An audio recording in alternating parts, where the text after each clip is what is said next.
E aí, gente, Duda Caruncho aqui começando mais um vídeo desse canal. E no vídeo de hoje a gente vai falar sobre quanto realmente custa fazer medicina na Argentina.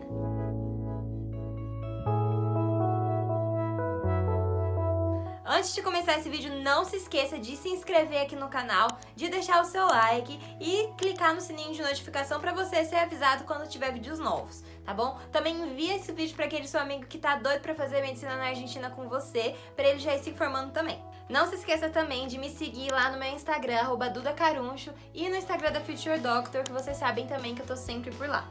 Eu quis trazer esse vídeo aqui pra vocês porque a gente sabe que fazer medicina no Brasil não é algo barato, né? As mensalidades têm valores exorbitantes, muitas pessoas acabam fazendo vestibular em cidades diferentes, estados diferentes, precisam se mudar e as coisas no Brasil não têm estado muito baratas, né? Então as pessoas acabam tendo gastos muito grandes para poder fazer medicina aqui. Então eu quis trazer para contar um pouquinho da minha experiência, contar para vocês quanto eu vivo, questão de aluguel, de alimentação, de lazer, de transporte, tudo isso. E acredite se quiserem, eu faço medicina na Argentina de graça, minha faculdade não cobra nada, é pública, então é um gasto gigantesco a menos que eu tenho lá. Então eu vou trazer aqui pra vocês basicamente custo de vida mesmo, quanto eu gasto pra viver, pra comer, pra morar, é isso. E eu espero que ajude vocês pra vocês poderem colocar aí na ponta do lápis e se adequando aí à realidade de cada um. Vamos começar falando então sobre lazer, porque Buenos Aires tem muitas opções de lazer para oferecer pra gente, desde o gratuito, que é sair numa final de semana na praça com os amigos, que é um hábito muito forte dos argentinos, pega um banquinho, pega uma toalha, joga no chão e sai, toma um mate, conversa com amigos, família, leva os cachorros para brincar, até baladas, teatros, restaurantes, cafeterias e coisas do tipo. Eu acredito que levando em consideração a experiência que eu tive lá até hoje, que você vai gastar em torno de 50 a 100 reais por saída, né? Aí você vê aí mais ou menos quanto você imagina que você vai sair por mês, mas assim, dependendo também pra onde você for ir, mas mais ou menos isso, porque você leva em consideração que pra você sair sozinho num restaurante, pegar um prato pra você, é um restaurante bacana, viu? Um restaurante bonito, um restaurante pra você comer bem, ser bem servido, bem atendido, num lugar bacana. Uns 50 reais aí pra você pegar um prato, uma bebida e uma sobremesa, sabe? Mais ou menos isso. Então faz os cálculos de mais ou menos quanto você sai por mês, quanto você costuma, né, sair por mês, mais ou menos nesse valor, de 50 a 100 reais. Agora falando de transporte, claro, tudo vai depender muito de que meio de transporte você vai escolher. Mas falando dos transportes públicos, né, ônibus e metrô, são valores assim absurdamente acessíveis, principalmente em comparação ao lugar de onde eu vim, São Paulo, né? Sou de São Paulo, capital, no Brasil. Então, quando eu cheguei na Argentina, isso foi algo que pra mim foi uma diferença gigantesca, porque é muito barato o transporte público. E pra falar pra vocês assim que um trajeto longo eu gastei menos de R$1, sabe? Pra andar de ônibus. Eu tô falando assim em questão de trajeto porque o ônibus na Argentina é cobrado de maneira diferente. Ao contrário aqui do Brasil, que é uma tarifa única, independente do trajeto que você vai fazer, chegando na Argentina você vai ver que é outro esquema. Você entra no ônibus e vai falar pro motorista aonde você vai descer. Ele vai fazer o cálculo de mais ou menos quanto você, né, da distância ali de onde você tá até onde você quer ir e vai te cobrar por essa distância. Então se você for pertinho, você não vai gastar muito. Mesmo assim, se você for muito longe, ainda assim é muito barato. Porque tá dando uns 30 pesos mais ou menos, assim, em média, vai mais ou menos assim, dos valores de ônibus. É mais ou menos isso toda vez que eu vou no ônibus, gasto mais ou menos uns 30 pesos. E a cotação tá 30 e poucos, então é tipo quase nada, sabe? Às vezes a gente paga centavos pra andar de ônibus. O metrô é a mesma coisa, né? Só que o metrô não tem essa coisa, é questão de distância, né? É uma tarifa única porque você entra e pode fazer ali as baldeações entre as linhas de metrô, então não tem como cobrar por distância. Mas é muito barato também e segue mais ou menos essa faixa de preço, 20 e poucos pesos, 30 pesos, dependendo da variação, né? Porque de vez em quando o valor da tarifa é reajustado. Uma outra coisa diferente também em relação ao transporte é que, ao contrário do Brasil, onde nos ônibus e metrôs, né, é aceitado dinheiro, na Argentina não tem isso. O que acontece é que quando você chega lá, você vai comprar um cartãozinho SUB, que é um cartãozinho azulzinho, que você vai usar ele para todas as formas de meio de transporte pública dentro de Buenos Aires. Então você carrega aquele cartãozinho, seja em quioscos na cidade, ou em terminais de metrô e você vai usar só ele. Algo muito interessante também, que é muito positivo, principalmente quando a gente está falando de gastos, é que no cartão Sub existe a opção de, por exemplo, você carregou ali o seu cartão, você saiu, esqueceu de carregar ele e usou todo o dinheiro que tinha, mas você precisa voltar para casa ou chegar até algum lugar onde você possa carregar. Então tem a opção de você usar o seu cartão Sub até 50 pesos negativos, o que é muito bom nesses casos, né? Porque às vezes a gente esquece, aí sem dinheiro de casa, precisa voltar ou sei lá, acontece alguma coisa. Então você pode usar até 50 pesos negativos no seu cartão Sub, o que é algo que também não acontece no bilhete único aqui, pelo menos em São Paulo, né? Que é o que você carregou, você usou, não tem um valor negativo ali disponível. Claro que esse valor negativo não é assim, negativo, você usou e acabou. Quando você for carregar o seu cartão Sub de novo, vai ser primeiro descontado aquele valor que está negativado e depois o dinheiro que você colocou vai estar disponível ali para você usar. Tem também Uber e Cabify, né? Que o Cabify é basicamente o Uber argentino. São valores muito acessíveis também. É um pouco difícil para mim falar porque eu realmente não uso muito Uber lá. A cidade é plana. Quando eu não vou andando, eu vou de ônibus ou vou de metrô, porque a qualidade do transporte público é excelente. Os ônibus têm sempre ar-condicionado, tem sempre uma televisãozinha, um lugar confortável para sentar, os bancos dos ônibus são muito confortáveis, os metrôs também são bem bacanas, então eu quase não uso. Mas vai depender, claro, do seu estilo de vida, mas mais ou menos isso também. Em comparação aqui em São Paulo, eu vejo também que as tarifas, os valores de Uber lá também são muito mais acessíveis. Agora vamos falar de alimentação, que é outro assunto também muito variado, né? Porque vai depender muito da sua alimentação, dos seus hábitos alimentares, de como você compra e de aonde principalmente você vai comprar. É algo que os brasileiros acabam sofrendo um pouquinho, porque quando a gente chega na Argentina, a gente quer se manter comendo as mesmas coisas que a gente comia aqui e nem sempre a gente vai encontrar. E os mercadinhos brasileiros lá têm, obviamente, uns valores um pouquinho mais altos. Mas se você está disposto a se adaptar à alimentação do lugar e a fazer ali mudanças, você vai gastar mais ou menos de 400 a 600 reais.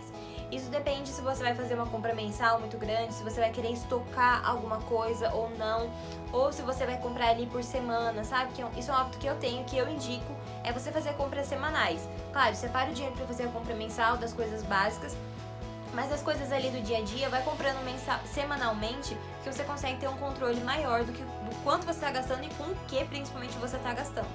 Tem uma vantagem muito grande, principalmente no maior mercado da Argentina, que é o Coto, de você poder fazer o cartãozinho. Lógico, não só no Coto, né? Que o Coto é o que tem um mercado grande, então também tem uma grande opção de promoção. Mas lá também tem o Carrefour e também tem o Mercado Dia, que aqui em São Paulo, pelo menos para quem é de São Paulo, acredito que conheça o Mercado Dia, que são mercados também bem acessíveis, onde você consegue comprar tudo e eles também têm os cartõezinhos deles. Então, o Coto não precisa de DNI para fazer o cartão da comunidade Coto. Se eu não me engano, o Carrefour e o Dia sim precisam do número do DNI, mas como o Coto é o maior mercado, assim que você chegar na Argentina, já busca para pegar o seu cartãozinho do Coto e fazer compras lá com esse cartão de desconto. Tem vários dias na semana que tem descontos especiais para quem tem o cartãozinho da comunidade Coto e também tem as promoções normais, assim, mesmo para quem não tem o cartão. Então busquem, pesquisem, peguem os panfletinhos que tem os jornaizinhos dos mercados e deem uma olhada nos dias de promoção e busquem ir nesses dias porque vai fazer uma grande diferença no valor da compra mensal de vocês. Vamos falar sobre aluguel agora, que é algo significativo, né, nas nossas contas e no quanto a gente vai gastar no mês. Mas para falar sobre isso a gente precisa levar alguns pontos em consideração. 2 principais. Primeiro, aonde você vai morar, o bairro que você vai escolher morar, né? E segundo, se você vai morar sozinho ou se você vai dividir apartamento para dividir as despesas. São 2 pontos que vão mudar completamente a questão de gastos com relação ao seu aluguel. Existem os bairros, como em qualquer lugar, mais baratos e mais caros, né? Eu, Eduarda, recomendaria sempre buscar não os bairros mais caros ou mais baratos, mas os bairros mais seguros.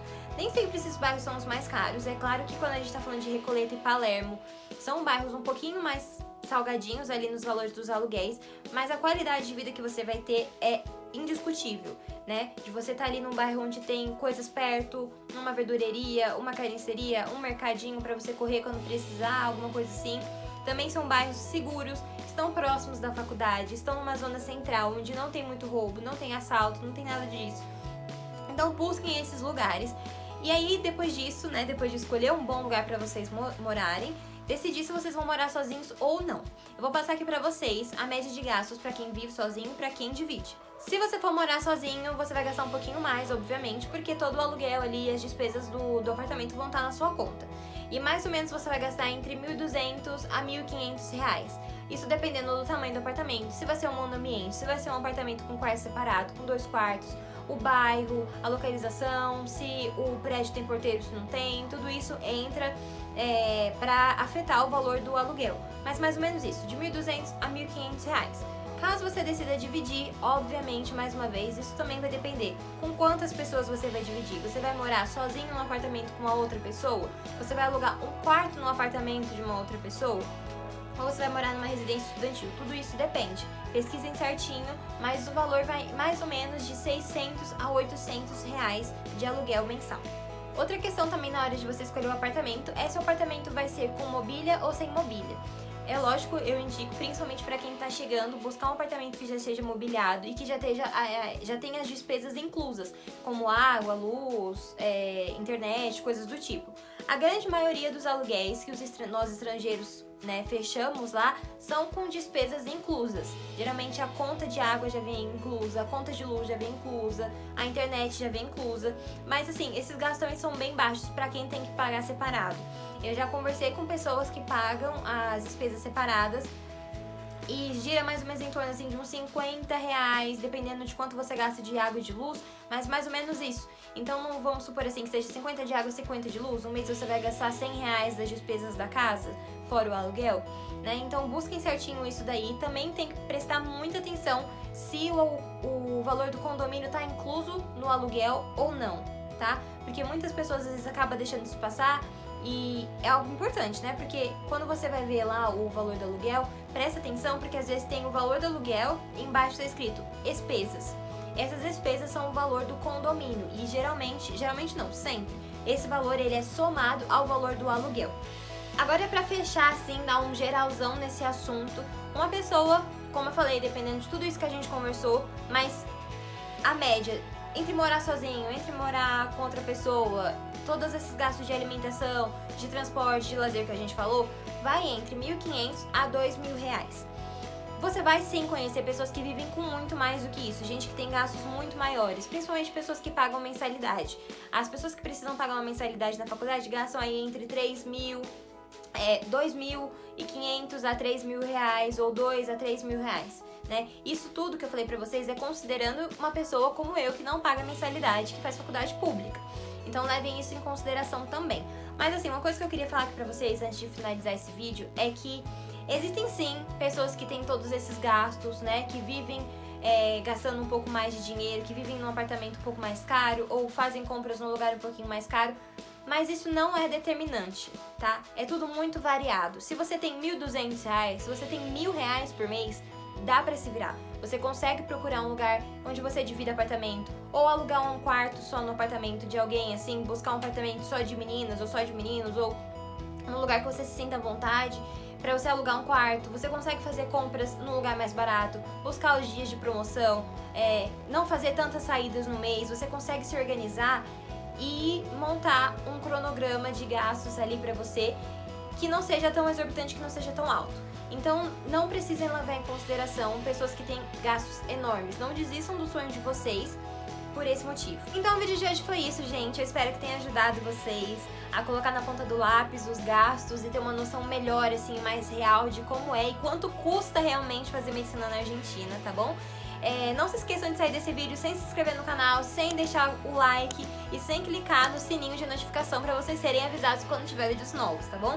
Não se esqueçam também de me seguir lá no Instagram, @duducaruncho, e o Instagram da assessoria, que eu tô sempre por lá, @FutureDoctorAssessoria, que a gente tá sempre conversando e sempre trocando uma ideia. As caixinhas de perguntas estão sempre lá pra vocês que têm outras dúvidas sobre esse tema do vídeo de hoje e sobre outros temas, tá bom?